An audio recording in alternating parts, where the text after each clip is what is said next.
A Cadeia da Prece, Jesus mais perto de você. E no versículo 22 desse capítulo 14, tem uma palavra que nós já pregamos quantas vezes sobre isso, que diz assim: e logo mandou Jesus que os seus discípulos entrassem no barco. Isso depois da primeira multiplicação dos peixes, todo aquele estresse ali, não é? E fossem adiante para a outra banda, enquanto despedia a multidão. E despedida a multidão, subiu ao monte para orar à parte. E chegada já à tarde, estava ali só. E o barco já estava no meio do mar, açoitado pelas ondas, porque o vento era contrário. Mas entre 3 e 6 horas da manhã, da madrugada, dirigiu-se Jesus para eles, caminhando por cima do mar. E os discípulos, vendo-o caminhar sobre o mar, assustaram-se muito, dizendo: é um fantasma, e gritaram com medo. Jesus, porém, lhes falou logo, dizendo: tende bom ânimo, sou eu, não tenham medo. Amém? Então, gente, nós só temos que entender uma coisa: todos os perrengues que nós passamos na nossa vida são permitidos por Deus. E Ele tem alguma razão para isso, porque Ele sempre vai querer nos fazer melhores para que o seu propósito com as nossas vidas possa ser cumprido. Então as tempestades, gente, como no caso aqui, que eu tomei como referência, são pedagógicas. Sempre nos ensinam uma lição. E muitas vezes, as maiorias das tempestades que enfrentamos não são aquelas que acontecem do lado externo de nós, ou seja, fora de nós, mas as que agitam a nossa alma. Essas que botam o nosso coração não batendo, mas capotando. Essas, não é? É que realmente acontecem com mais frequência em nossas vidas, não é? Os tsunamis, os vulcões, os terremotos, não é? Mais violentos não são os que agitam as circunstâncias, mas aquelas que deixam o nosso futuro, o que vem pela frente, em suspenso, ou em suspense muitas vezes, e não precisa. Porque eu acho que eu fui muito feliz em escolher esse tema para esse ano. O teu futuro precisa de você. Não precisa de um medroso. Não precisa de alguém com o freio de mão puxado. Não precisa de alguém olhando para o retrovisor, mas olhando para frente. E o teu futuro, e do teu futuro, depende a tua descendência. Depende do teu marido, a tua mulher, os seus filhos, seus pais, a sociedade, a família como um todo. Nós temos que entender esse tipo de coisa e o nosso papel. E por que Deus nos permite sermos apanhados, né, de surpresa por situações adversas, vamos assim dizer? Porque somos sacudidos por vendavais, muitas vezes, e a gente fica se perguntando: por que isso está acontecendo?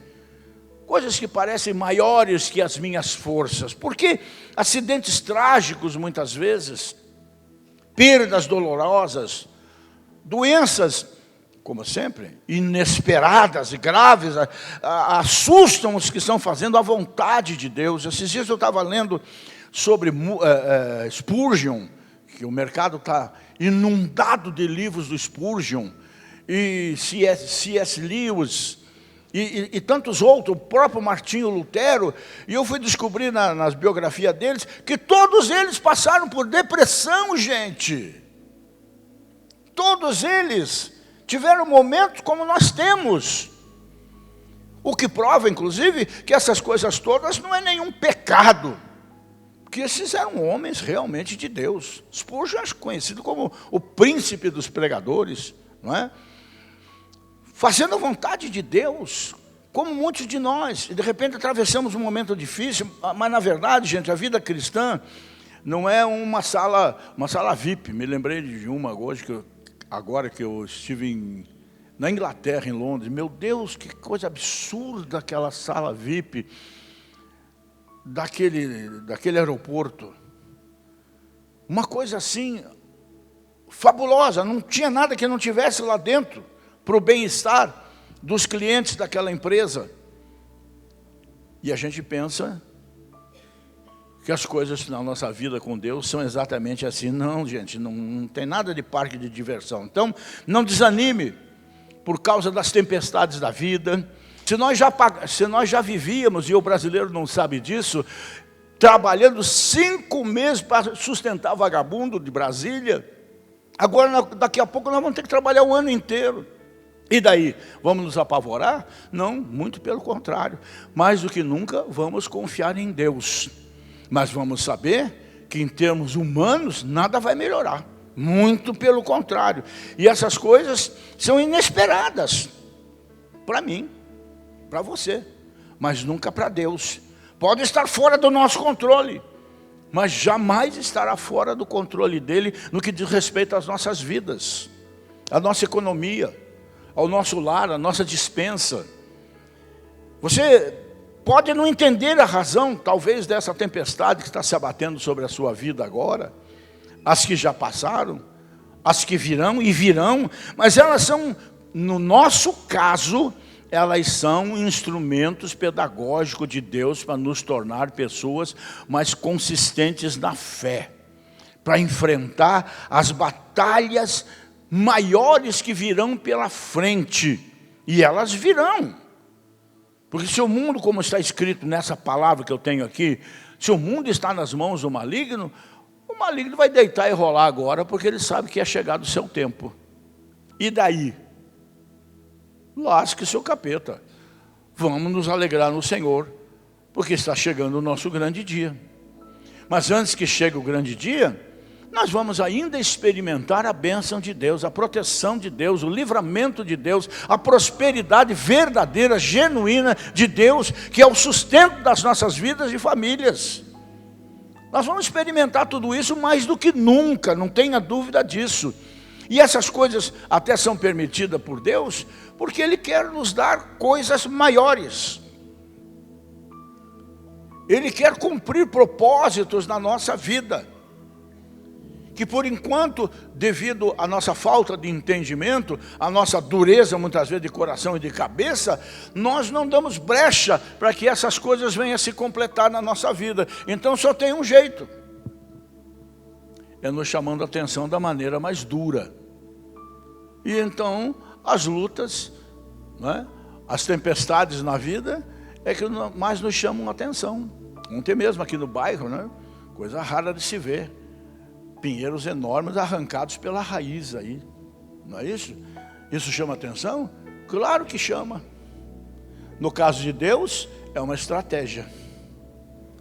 Não precisaria, na minha vida, nem na sua em particular, se nós estivéssemos mais atentos às coisas de Deus, se nós estivéssemos mais ligados nele, vamos assim dizer, se nós tivéssemos uma comunhão mais íntima com ele, né?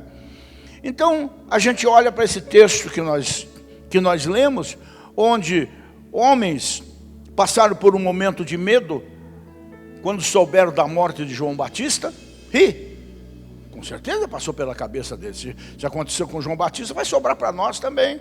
Mas logo em seguida, tudo isso foi contornado, porque Jesus de repente alimenta uma multidão enorme, milhares de pessoas, com 5 pães e 2 peixes.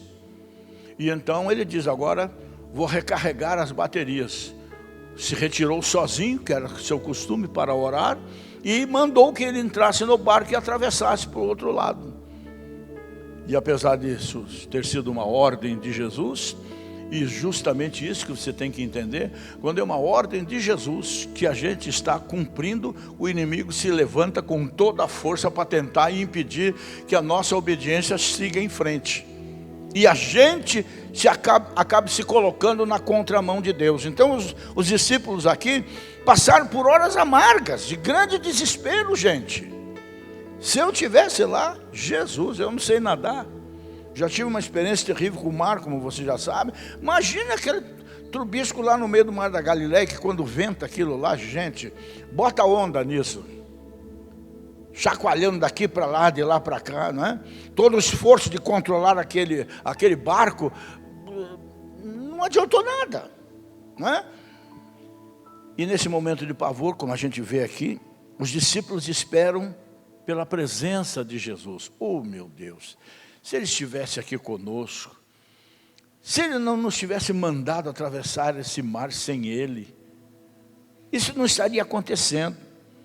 Mas Ele não chega. Antes, pelo contrário, a tempestade se agrava, o vento sopra mais forte, as ondas levantam-se mais altas, o barco chacoalha mais, e essa é uma das maiores tensões da vida do crente, a demora de Deus. Porque quantas pessoas, começando pelos bem-aventurados parentes, né, que não são salvos em Jesus, né? Quantas pessoas nos ferem com perguntas venenosas, vizinhos, amigos. Se Deus se importa com você, por que você está passando por isso? Por que você está enfrentando esses problemas? Se Deus ama você, por que você está doente?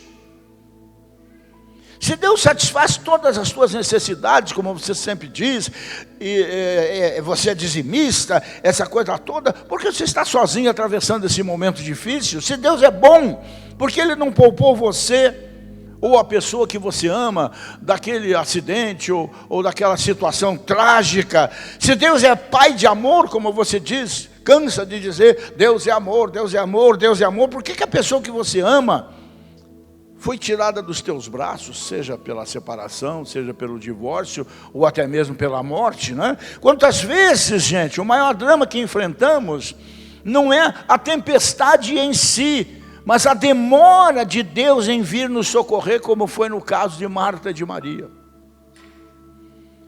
Tenho certeza que a decepção delas com Jesus foi muito maior, pelo menos naquele espacinho de tempo, de 4 dias ali, foi muito maior do que a dor da perda do irmão. Por que ele não veio? Quando a gente nem precisava, ele estava aqui, para comer, para dormir, para descansar. E agora, que nós precisamos desesperadamente, por que ele não chega? Por que ele não vem? E no caso aqui, Jesus, na verdade, não estava nem longe, nem indiferente ao drama dos seus discípulos. Como nós lemos no texto aqui, eu fiz questão de acentuar na leitura, ele estava no monte orando por eles. Ele estava agindo. E quando você pensa que o Senhor está longe, na verdade Ele está trabalhando em seu favor, preparando algo maior, algo melhor para você. Ele não dorme, não cochila, como está escrito, mas trabalha para aqueles que nele esperam. Não se deixe vencer por esse quadro que nós estamos vivendo, de negativismo em todo o mundo, guerras, rumores de guerras, tempestades, a natureza devolvendo o que por séculos e séculos, por que não dizer milênios, recebeu da humanidade, está devolvendo agora, e está devolvendo tudo. Nunca esqueça e tenha essa convicção: Jesus nunca chega atrasado. Nem a tempestade está fora do controle dele. Sossegue o seu coração. Jesus sabe onde você está, como você está e para onde vai te levar. Esse barco não vai afundar, ele pode chacoalhar, mas um barco que tem Jesus não afunda em hipótese nenhuma. Essa semana, esse mês a gente teve uma experiência difícil com a Paula, minha filha, né? Até ontem eu comentei com alguém, eu acho que a minha filha deve ter pensado que eu estava pouco me importando com ela. Porque em momento nenhum, desde que eu soube que ela estava com o tumor na cabeça, e que tinha que tirar, em momento nenhum eu me abalei, eu disse uma palavra negativa, eu chorei, mas baixou em mim uma paz, uma confiança que já estava tudo resolvido. Quando fizemos um almoço lá em casa com toda a tropa reunida, né, um dia antes da cirurgia dela, nós sabíamos que a cirurgia ia ser complicada.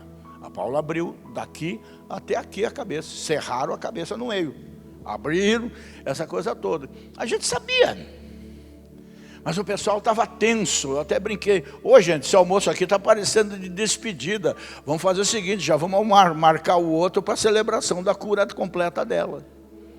E tudo correu de uma forma realmente maravilhosa.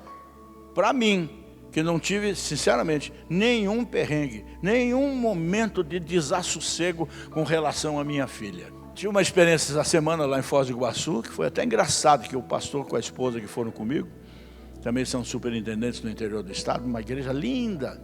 Era até para ele ter vindo pregar na nossa campanha esse ano, mas bateu na trave, como se diz, não é? Ele disse: oh meu Deus, eu pedi a Deus que me dê esse espírito. Que espírito? Eu fui com o casal para o Paraguai, né? Aproveitamos lá um tempinho que não tinha atividade na convenção, e a gente foi para lá, foi buscar minhas vitaminas, só. Né? Trouxe uma sacola para um ano inteiro, né? Que lá tem o que aqui não tem. No Paraguai tem o que aqui não tem. E com preço que aqui também não tem, se tivesse a vitamina, essas coisas todas, né?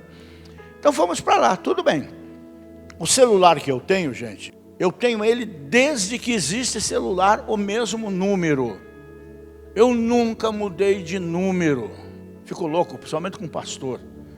Você liga, não é mais, parece que estão com medo de cobrador, né? Ficam trocando de número de celular todo dia. Eu nunca mudei, está espalhado para tudo. Minha agenda telefônica aqui tem para mais de 600 números. E fora o resto que está ali, né? Senhas, essa coisa arada toda, que não é bom botar, mas eu boto do meu jeito, ninguém vai saber nunca, né? Então a gente foi para lá, rodamos lá o shopping em Paris, né? Que só indo lá já está bom. E viemos embora, 3 horas da tarde. Nós tínhamos deixado o carro do lado de cá de Foz do Iguaçu, então a gente só vinha até ali, pegava o carro no estacionamento e voltava para o hotel. E quando eu chego pegamos uma van lá do Paraguai, que nos deixou na fronteira, e a gente passou. E quando eu chego no hotel, eu disse: gente do céu, cadê o meu celular? Foi pro beleléu. Esqueci lá na van do Paraguai. Aí danou-se, né? Eu estava cansado, calor extremo. Todo mundo ficou preocupado, um já veio aqui, outro conversou ali, mas se espalhou rapidinho esse negócio. Aí todo mundo preocupado com aquele negócio, né? E eu também estava preocupado, tomei um banho e fui dormir, né? Para à noite ir para o culto de abertura, né?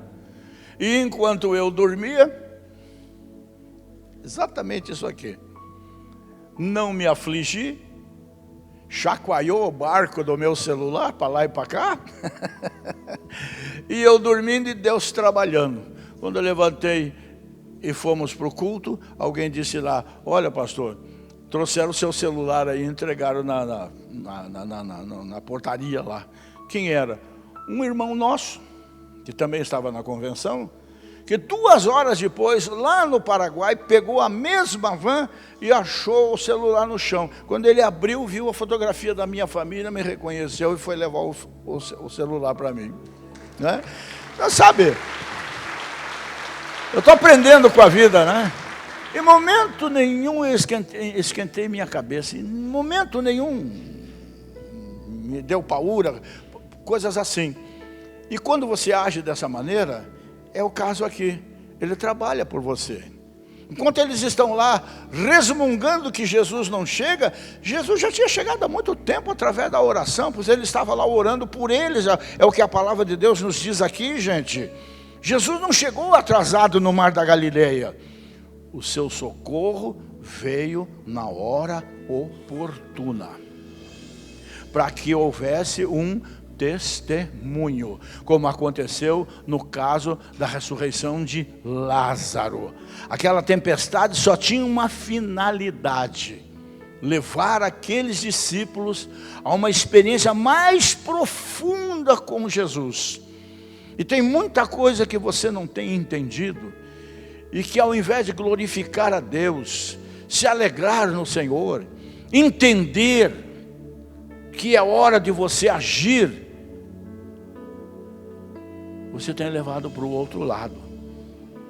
As tempestades que sobrevêm sobre nossas vidas, elas não são autônomas, nem chegam por acaso, assim, não é à toa, elas estão na agenda de Deus. Deus está querendo falar alguma coisa comigo e eu não quero ouvir. Foi o que aconteceu comigo, quando ele pediu que eu fizesse um jejum de 3 dias, que ele queria falar comigo. Eu não acreditei. Achei que aquela senhora que foi lá no meu culto, o tempo da quarta igreja, era mais uma dessas boca de fogo aí, né? Essas profetisas de Araque aí, né? Que está cheio por aí, afinal, né? Mas eu achei que ela fosse mais uma, não entendi que era realmente de Deus e não dei a mínima bola. Até porque, sinceramente falando, se tem uma coisa que eu não queria na minha vida, era ministério. Não queria mesmo. Então Deus promoveu uma tempestade no mar, só para mim. Você veja que coisa, que privilégio, uma tempestade só para mim. Essa tempestade que está acontecendo na sua vida é só para você. É só para você. Não bota os outros nessa fogueira. Não envolva a tua mulher, teu marido, teus filhos, a igreja, a tua vizinhança, isso, aquilo e tudo mais. Essa tempestade é tua. Abrace essa tempestade. Entenda que ela estava na agenda de Deus para chamar a atenção de você, para não perder o que você tem de mais valioso. E o mais valioso que você tem não é a tua família, não é teu carro, não é a tua empresa, não é a tua casa, não é a casa da praia. Isso não é o mais valioso. O mais valioso é a tua alma, é a tua eternidade. Foi para isso que Jesus veio pagar o preço. Ele não veio pagar o preço do meu carro, da minha caminhonete. Ele não veio pagar o preço da minha casa. Ele não veio pagar o preço do meu casamento. Ele veio pagar o preço da minha alma eterna que estava condenada. E eu não tinha como pagar. Foi para isso que ele veio. E ele não vai permitir que ela se perca, e quando eu colocá-la em risco, ele vai simplesmente autorizar uma tempestade sobre a minha vida, para me chamar a atenção, para que eu volte para ele. E muitas vezes volte para o deserto, né? Sabe, tempestades, lutas, fazem parte do currículo de Deus na nossa vida. Não tenha dúvida disso, né? Não aparece simplesmente. Elas são enviadas pela mão da providência divina. Nada acontece conosco no meio dessas tempestades, se nós somos de fato de Deus. Mas nós saímos delas muito melhor e mais confiantes. Muito melhor e mais confiantes. Preparados para outras lutas maiores. É aquela coisa que a gente fala sobre Davi, né? Davi teve que matar um urso, por quê? Porque ele tinha depois que matar um leão. Por que ele teve que matar o urso e o leão? Porque ele tinha que enfrentar Golias. E por que ele teve que enfrentar Golias? Porque ele teve que enfrentar depois Saul. E por que ele teve que enfrentar Saul? Porque ele tinha que enfrentar a si mesmo mais tarde. E o Senhor só vai estando conosco em todas essas situações e nos dando vitória sobre vitória. Jesus tem amor, mas Jesus tem muito poder. Ele é poderoso para acalmar as nossas tempestades existenciais. Essas coisas que estão destruindo a humanidade, o estresse, a ansiedade, a depressão. Esse negócio tomou conta da humanidade, mas ele tem poder para acalmar a tempestade da depressão na nossa vida, da tristeza na nossa vida, e todas as outras tempestades, a tempestade conjugal, muitas vezes, né, que assola a sua vida, pode ser solucionada por ele, sim, antes que aconteça o pior. O divórcio, doloroso, do marido ou da esposa, ou de ambos, na verdade, né? Os filhos. A gente vê que tipo de sociedade nós estamos vivendo hoje. A geração recente aí é preocupante. A gente olha para as manifestações nas universidades, a gente sente nojo. Nojo do ser humano, como essa moçada se comporta com relação à sociedade, à moralidade e a Deus, na verdade. Olha, a gente só não chama de bicho porque os bichos não merecem. Agora, essa aí já gerou uma outra geração, que vai ser muito pior do que ela, mas muito pior do que ela. Eu não sei o que será. E nós vamos ter que conviver com isso. Daqui 10, 15, 20 anos, com essa geração que está aí, toda bilolada. Então é muito complicado esse tipo de coisa. Mais do que nunca, nós chegamos à conclusão que nós precisamos ser melhores, para também gerar uma sociedade melhor. E isso nós só conseguimos não com esforço próprio, propriamente dito, mas entregando nossa vida àquele que de fato é dono dela. E que pagou um preço que nós não podíamos pagar por ela, né? Muitas vezes, a tempestade da crise financeira, que está aí, é uma realidade. E que virá mais forte no ano que vem.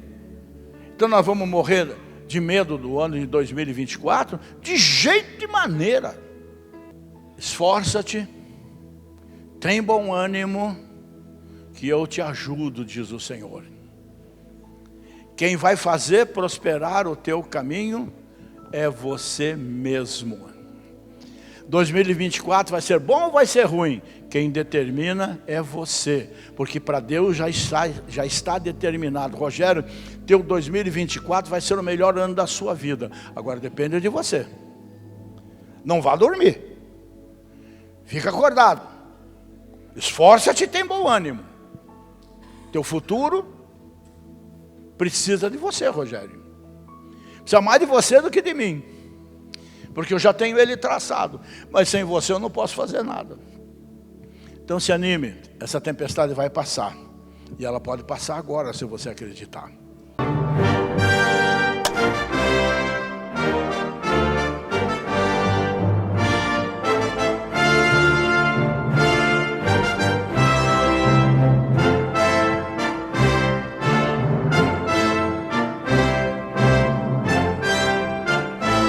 A Cadeia da Prece, Jesus mais perto de você.